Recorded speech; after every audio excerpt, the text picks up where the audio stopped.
America और Iran की जंग अब खतरनाक मोड़ पर पहुंच चुकी है।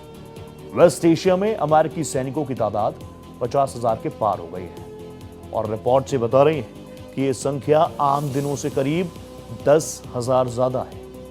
अमेरिकन फोर्सेस ने पैराट्रूपर्स, मरीन और नौसैनिकों के नए जत्थे इलाके में तैनात कर दिए हैं, डिप्लॉय कर दिए हैं। 82nd एयरबोर्न डिवीजन के 2000 पैराट्रूपर्स ईरान से हमला करने लायक दूरी पर पोस्ट हो चुके हैं। यह सैन्य जमावड़ा ईरान को चारों तरफ से घेरने की तैयारी का हिस्सा है।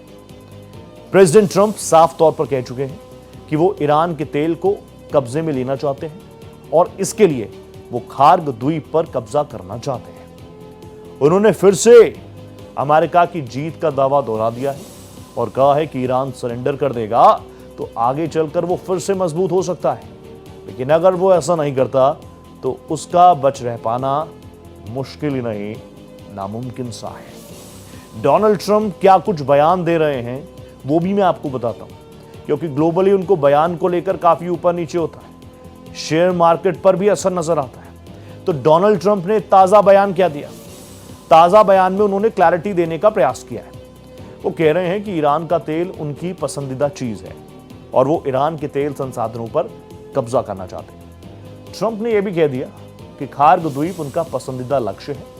ईरान का सैनिक ढांचा लगभग खत्म हो चुका है, इसीलिए अमेरिका अब खार्ग द्वीप पर, खार्ग आइलैंड पर कब्जा बहुत आसानी से कर सकता है।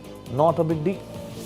ट्रंप ने यह भी कहा कि अमेरिका जीत रहा है, वी आर विनिंग। साथ ही यह भी दावा कर दिया ईरान सरेंडर कर दे तो बच सकता है और सरेंडर कर दे, हमारे सामने झुक जाए तो आने वाले वक्त में हो सकता है कि मजबूत हो जाए, वरना ईरान का अस्तित्व बचा पाना इज नेक्स्ट टू इम्पॉसिबल।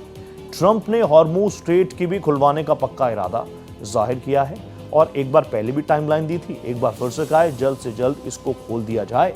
इस पर डिस्टर्बेंस किसी कीमत पर बर्दाश्त नहीं की जाएगी। आपने पिछले कुछ वक्त में खार्ग आइलैंड के बारे में बहुत सारी बातें सुनी होंगी। टॉप एंगल में खार्ग आइलैंड के बारे में भी जो डिटेल्स हैं वो भी बहुत आसान भाषा में आपको समझाता हूं। देखिए, खार्ग आइलैंड जो है, खार्ग द्वीप जो है, वो ईरान की तेल आधारित अर्थव्यवस्था की रीढ़ माना जाता है, क्योंकि यहीं से, खार्ग आइलैंड से ही 90% तेल का निर्यात होता है। युद्ध शुरू हुए 1 महीना लगभग हो चुका है। हर रोज हालात जो है नई करवट ले रहे हैं। अमेरिकी लड़ाकू विमान ईरान के मुख्य तेल निर्यात केंद्र खार्ग द्वीप समेत 90 से अधिक सैन्य ठिकानों पर बमबाजी कर रहे हैं। जिस हॉर्मुज स्ट्रेट से दुनिया का करीब 20% तेल आयात होता है, ट्रांसपोर्ट होता है, वो ईरानी हमलों की वजह से काफी हद तक डिस्टर्ब माना जा रहा है। ट्रंप प्रशासन इस रास्ते को फिर से सुरक्षित करने के लिए किसी द्वीप या जमीन के हिस्से पर कब्जे की योजना बना रहे हैं और इसमें सीधे तौर पर चारों तरफ से ईरान की घेराबंदी कर आगे बढ़ने का प्लान डोनाल्ड ट्रंप का होगा। डोनाल्ड ट्रंप किस तरीके से इस प्लान में आगे बढ़ रहे हैं वो भी आपको समझा देता हूं। अमेरिका अपने प्लान पर आगे बढ़ता हुआ नजर आ रहा है, प्लान को इंप्लीमेंट करता हुआ भी नजर आ रहा है और इसलिए उसने ईरान की घेराबंदी शुरू कर दी है। ट्रंप के सपने को पूरा करने के लिए उसने ईरान की घेराबंदी तेज कर दी है। पेंटागन ने 2000 पैराट्रूपर्स वेस्ट एशिया भेज दिए हैं, डिप्लॉय कर दिए हैं, लेकिन फिलहाल उनकी लोकेशन उजागर नहीं की गई। अमेरिका कुल मिलाकर ईरान पर हमले के लिए 50,000 सैनिक डिप्लॉय कर चुका है। बड़ी संख्या में उसके लड़ाकू विमान भी वेस्ट एशिया में तैनात है। इसके अलावा पैराट्रूपर्स तो हैं ही जो ईरान पर ground operation, boots on the ground operation के लिए भी तैयार नजर आते हैं। हालांकि ईरान पर कब्जा करना अमेरिका के लिए इतना आसान नहीं होगा। मिलिट्री एक्सपर्ट्स ने तो वार्न कर दिया है कि ईरान पर कब्जे के लिए 50,000 फोर्सेस का डिप्लॉयमेंट, 50,000 सैनिक नाकाफी है।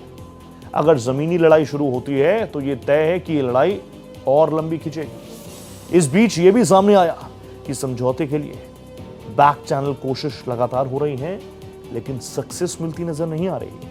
अमेरिका और ईरान के बीच सीधी बातचीत, डायरेक्ट कनेक्शन तो हो ही नहीं रहा है। अब अमेरिका क्या चाहता है? देखिए, अमेरिका की सबसे बड़ी कोशिश इस वक्त यही है जिस खार्ग आइलैंड का जिक्र मैंने किया। खार्ग द्वीप पर पूरी तरीके से अमेरिका का कब्जा हो। ईरान की घेराबंदी हो, उसकी आर्थिक कमर को तोड़ दिया जाए, जिसके बाद ईरान के पास सरेंडर करने के अलावा कोई ऑप्शन ही ना हो। नतीजा ये कि वेस्ट एशिया में हालात किसी भी वक्त विस्फोटक हो सकते हैं। अमेरिका की तैयारी है कि ईरान को चारों तरफ से घेर लिया जाए और जमीनी हमलों के जरिए उसकी आर्थिक रीढ़ तोड़ दी जाए। 50,000 सैनिक, लड़ाकू विमान, पैराट्रूपर्स भी तैनात हैं। खार्ग आइलैंड पर कब्जे की योजना भी तैयार है। आने वाले दिनों में यह जंग और ज्यादा भीषण हो सकती है और ज्यादा घातक हो सकती है। अभी तक इतने हमले झेलने के बावजूद ईरान टिका हुआ है। टॉप लीडर्स मारे जाने के बावजूद वो टक्कर दे रहा है। गल्फ कंट्रीज के अमेरिकी ठिकानों को उसने तकरीबन तबाह कर दिया है। अमेरिका की जमीनी हमले की तैयारी का भी जवाब कड़ाई से देने के दावे ईरान की तरफ से लगातार किए जा रहे हैं। किसी समझदार व्यक्ति ने कहा, war has no winner only losers. लेकिन यहां पर जो जंग शुरू हुई उसके पीछे तेल का खेल है। ईरान किस तरीके से जवाब दे रहा है वो भी जानिए। ईरान ने अमेरिका की घेराबंदी और संभावित जमीनी हमले की खबरों पर बेहद कड़ी प्रतिक्रिया दी। ईरान ने तो साफ कह दिया कि ईरान से लड़ने वाले कोई भी अमेरिकी सैनिक है ही नहीं, और अगर कोई अमेरिकन फोर्सेस उतरती है तो सीधा झन्नूम भेजने का काम ईरानी फोर्सेस करेगी। ईरान की संघ के अध्यक्ष मोहम्मद बागर गालिबाफ ने कहा कि अमेरिका के जो सैनिक हैं वो ताबूत भी तैयार कर लें।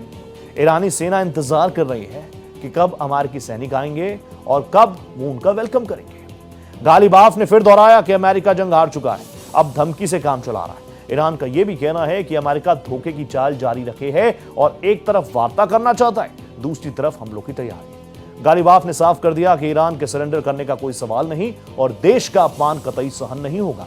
अमेरिका को हमेशा की तरह मुंह तोड़ जवाब दिया जाएगा। तो लगातार आप देख लीजिए, अग्रेशन दोनों तरफ से बरकरार है। जहां अमेरिकन फोर्सेस सीधे तौर पर यह कह रही हैं कि अब boots on the ground operation भी साफ तौर पर नजर आएगा, तो ईरान भी कह रहा है कि आइए, ईरान की धरा पर आपका स्वागत करने के लिए IRGC और ईरानी लीडर्स पूरी तरीके से तैयार हैं।